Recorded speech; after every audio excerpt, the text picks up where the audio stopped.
So today, guys, we're going to be showing you what comes in a 216W rebuild kit, which is a 4100 pump. We'll take that apart a little bit later.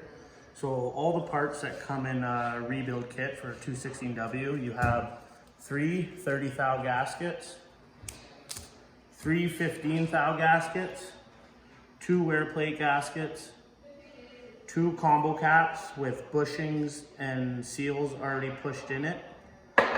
We have a solid wear plate and a cavitation wear plate, 4 inner plate bushings, 2 keys, 4 end clap gaskets, 2 O-rings and 2 NSK bearings, 26-inch input, and a 15 1/4 idler. So here's a list of the tools that we recommend you having for your rebuild kit. Wire wheel of some sort, grease gun, 18-inch pipe wrench, a rubber mallet, regular hammer, a scraper of some sort, 5/32 Allen head key, little screwdriver preferably, 15/16 socket, set of feeler gauges, center punch, just a punch, 1/2 inch socket, torque wrench with the 9/16 socket on it, set to 50 foot-pounds, vice grips, 15/16 wrench, 7/16 wrench. We have here a combination square, but something, if you don't have that, that's straight will work. High temp silicone gasket and an impact. Here we have 2 5/8 bolts. They need to be at least 2 inches long, and we'll get into it a little bit later of why you need those. So when taking apart your pump, we recommend that you start at what we call the back end of the pump.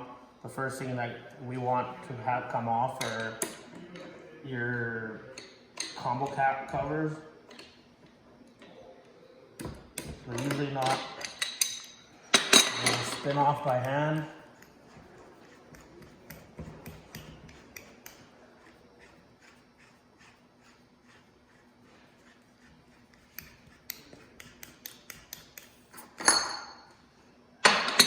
The next step that we have is these are where NSK bearings come into play. So we have a lock collar here, which they're eccentric. So to tighten, you want to go clockwise. To untighten, you go counterclockwise. So you grab your 5/16, grab it, undo your bolt. There's a little set screw in there. You don't have to pull it out all the way, just enough that it comes off the shaft. Grab your punch. And then you can just remove it by hand. So after we remove both lock collars on the back end, we start the disassembly of the 3/8 bolt. Now we have the bolts out of the back and out of the front. We leave these bolts in about 3 turns on both sides, front and back. That helps with the ease of disassembly. It allows the end plates to come off of the dowel pins. Once we have that kind of set around, we screw on our combo cap ends back on. You don't have to put them tight, just till they get about maxed out.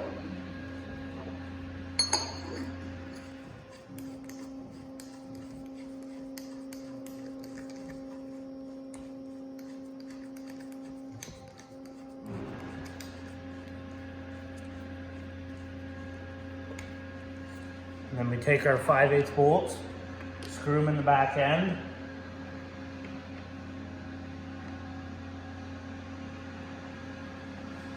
You grab your impact with a 3/4 socket. 3/4 socket. Tightening. That's not 3/4. 15/16 socket on an impact.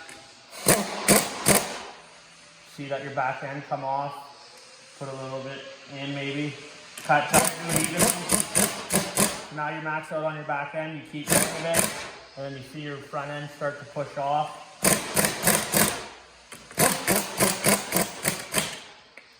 Backing out. Take out your bolts.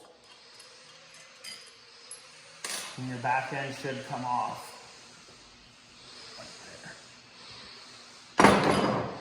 Now when you remove the back end, the next step is you want to mark your gears, keep them in time. So this is important because if you don't, it'll be very, very noisy.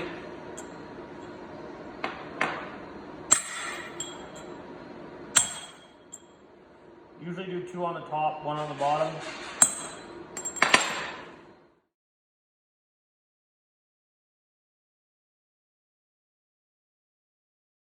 Now we both have the front and back end disassembled from the housing. You want a 1/2 inch. Take out your bolts for your combo cap.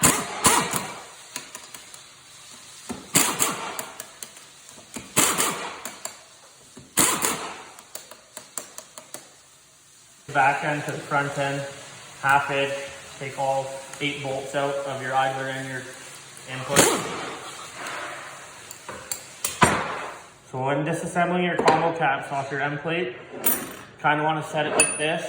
Use a rubber mallet, kind of hit it on the threads. You want to use a rubber mallet so it doesn't damage your threads. Kind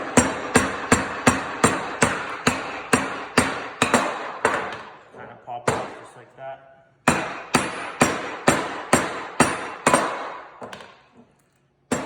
There. Then for your front end, you want to stand it up like this, kind of evenly hit one side.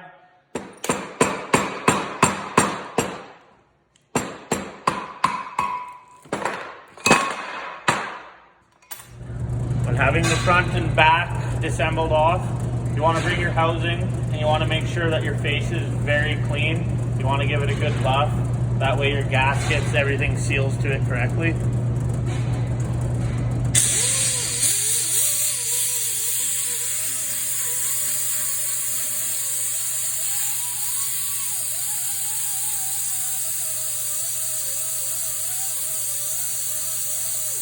The next step we have here is you take your 2 end plates after you disassemble your combo caps and your input and idler. So you have your end plates here. You want to be near a well-ventilated area. Right now we have a downdraft table which sucks all the shit in here. So another thing is you want to have a scraper on hand. You want to be able to, lots of the times the gas will stick into here and on the back. Fortunately they didn't on this one, so we don't need to do anything there. So all you have to do is peel that out like so. The gasket comes out, throw it in the garbage. Next thing is we really want to focus on wire wheeling right here where our new combo cap's going to form. You want a nice, smooth, clean area so that the gasket silicone has something nice to settle on. So you grab a wire wheel of some sort and just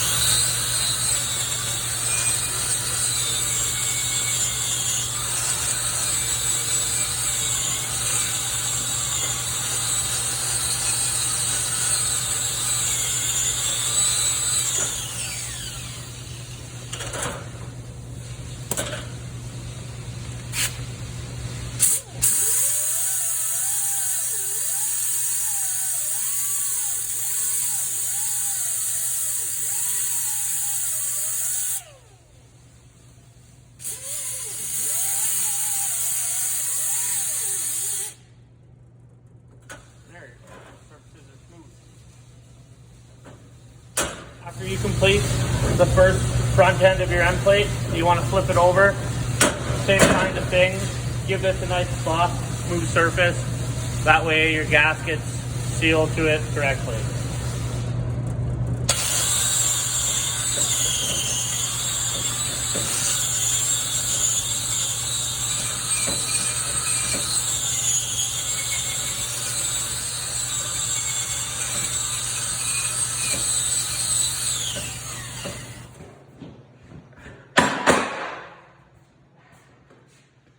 That's hot. Now that we have our end plate all clean, surfaces are clean, front and back. Our rebuild kit, we grab our end cap gaskets. They go in the holes here, kind of make sure they're flush. Then you grab your combo caps. You want to put your high temp gasket on here. Just kind of move it so you have a nice solid bead all the way around.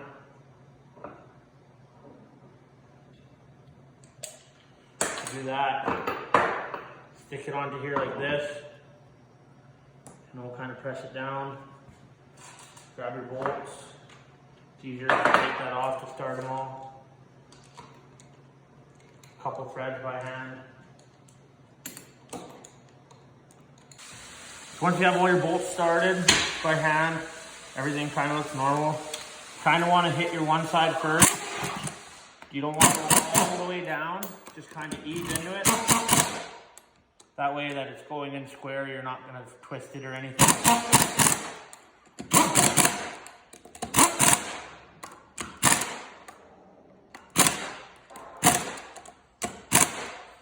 Realistically, you should see a little bit of silicone on the outside. That way it's sealing, nothing's going to leak. Now we're going to start reassembling the front of the pump.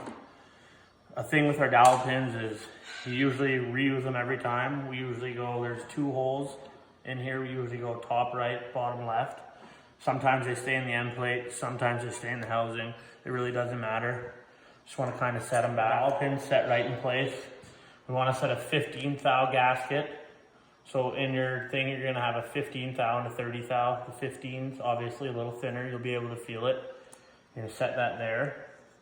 Then you're going to take your solid wear plate. You're going to use your straight edge or your broach, and you're going to try to see which side is flatter, like this. So you wouldn't put this inside to the pump. This side you can't spin. You want to put that towards your pump. This helps with building prime, suction, things like that. Drain plug to the bottom or the top, depending on how you have your pump mounted on your truck. After that goes on, your wear plate gasket, you want to make sure that your hole's lined up with your hole on your wear plate. Like that. We got the 15th thou, the wear plate gasket, comes the end plate, inner plate bushings. You want to stick these in the back of your end plate inserts like this. And this goes right onto there. Line it up, kind of push it on by hand. Sometimes it won't go as smooth, so just evenly tap with a hammer back and forth. And then you carry on to your bolts.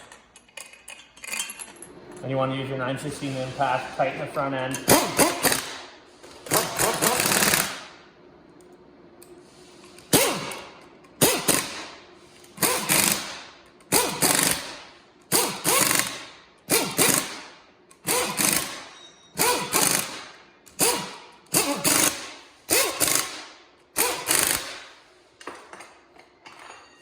So after you've kind of got all your bolts tightened with an impact, you just want to recheck it with a torque wrench, 50 foot-pounds.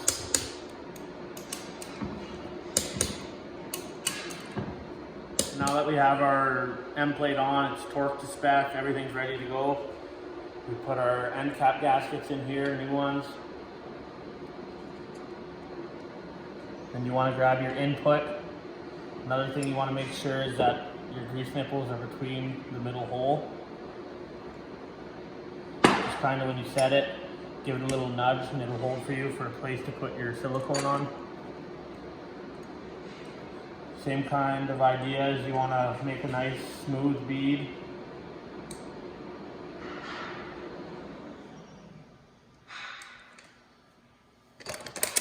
And when you put it in, you want your grease nipples to go to the right or however you had it set on your truck.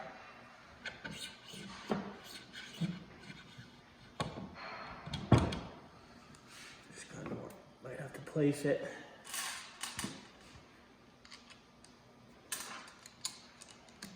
Same thing, you kind of want to start it by hand.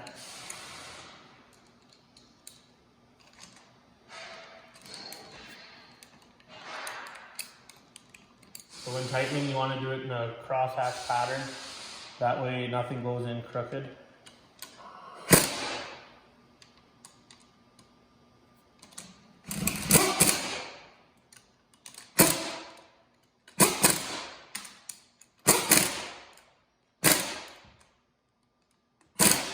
Same thing with the idler. Nice bead of silicone. Put it in cross patch pattern with your bolts. Once you have the front installed, Make sure you can freely turn these shafts by hand. That way there's no binding or you didn't put something in wrong.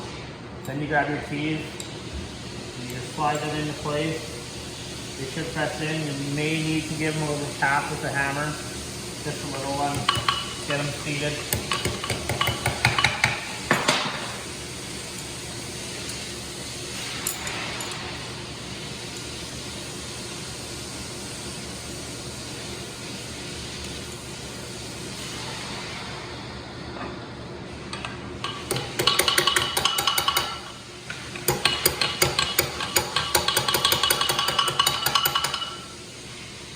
Keys in place. And you want to set your two dots facing out so you know where to put them. Line it up with your keyway. Should go on pretty smoothly for you. So a trick is to line up your key between your two dots. That way your gears are in time.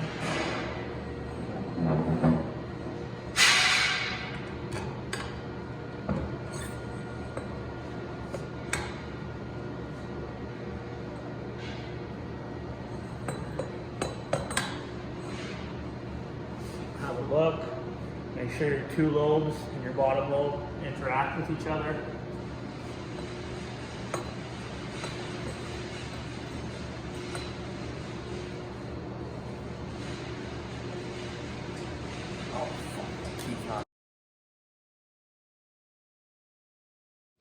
Now you have your gears in. Put your back dowel pins in. We normally run two 30 thou gaskets and a 15. So you want to put your two 30s together and your 15. Put them on your housing like so. Then you grab your straight edge, your broach, whatever you have. We normally typically like to run a 12 to 15 thou gap. So that gives room for thermal expansion. Make sure your pump doesn't seize up. So that looks pretty good. Maybe just run a feeler gauge in there. I have a 12 thou right now and it moves pretty good in there, so that should be okay. After that comes your back wear plate with cavitation ports. This goes on the back end. Same idea as the front. It doesn't spin on that side, it spins on this side. So you want your side that spins out. Dowel or drain plug on the bottom. Same thing with your wear plate gasket.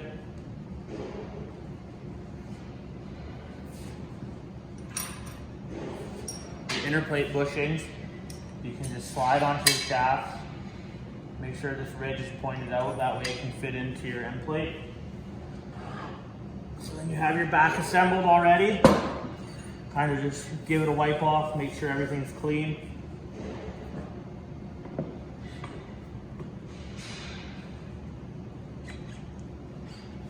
Make sure everything feels loose, it should go in fairly nice.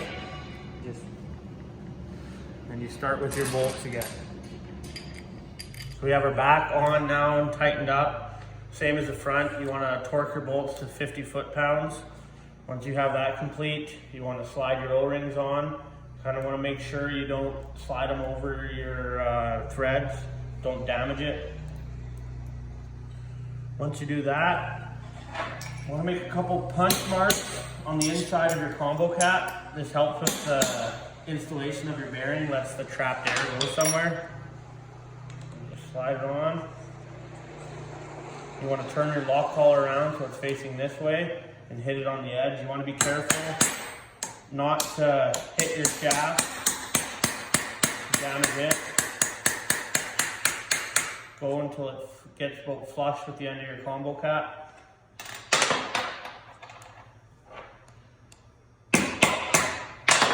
Same thing for your bottom one.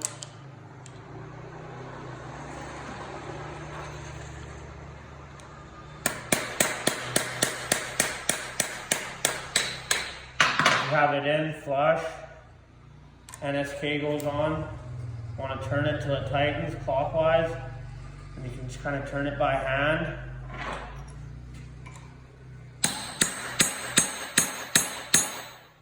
few hits until it tightens up.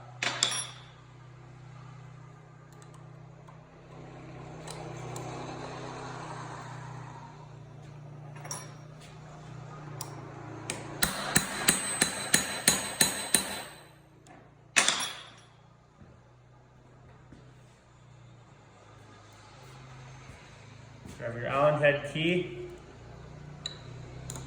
tighten your set screw.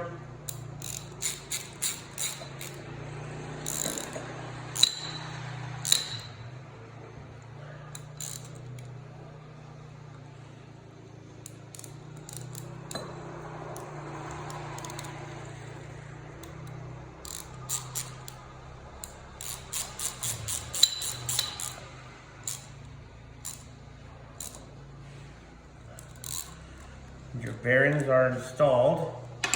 Grab your combo caps. You want to make sure you have a little bit of grease on your threads.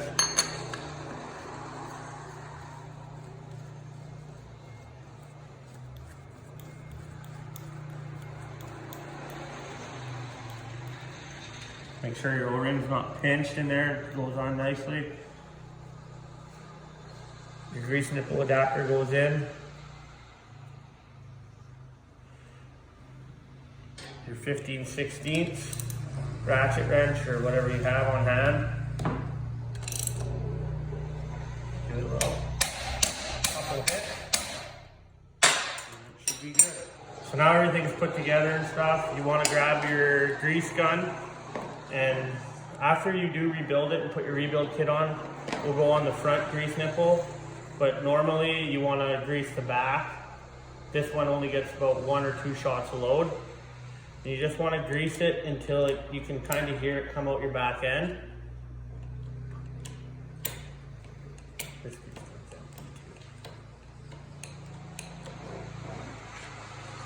Then you switch over to your combo cap. It'll get tight on you and you won't be able to get any more grease in it.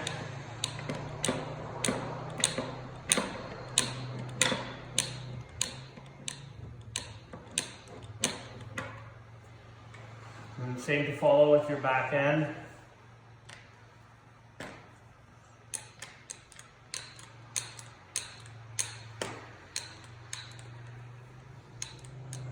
After everything is greased, everything's done, a pair of vice grips or something, you want to make sure that your pump turns over nicely, there's no binding, not getting caught in anything. After that, your rebuild kit and pump are ready to be put to work.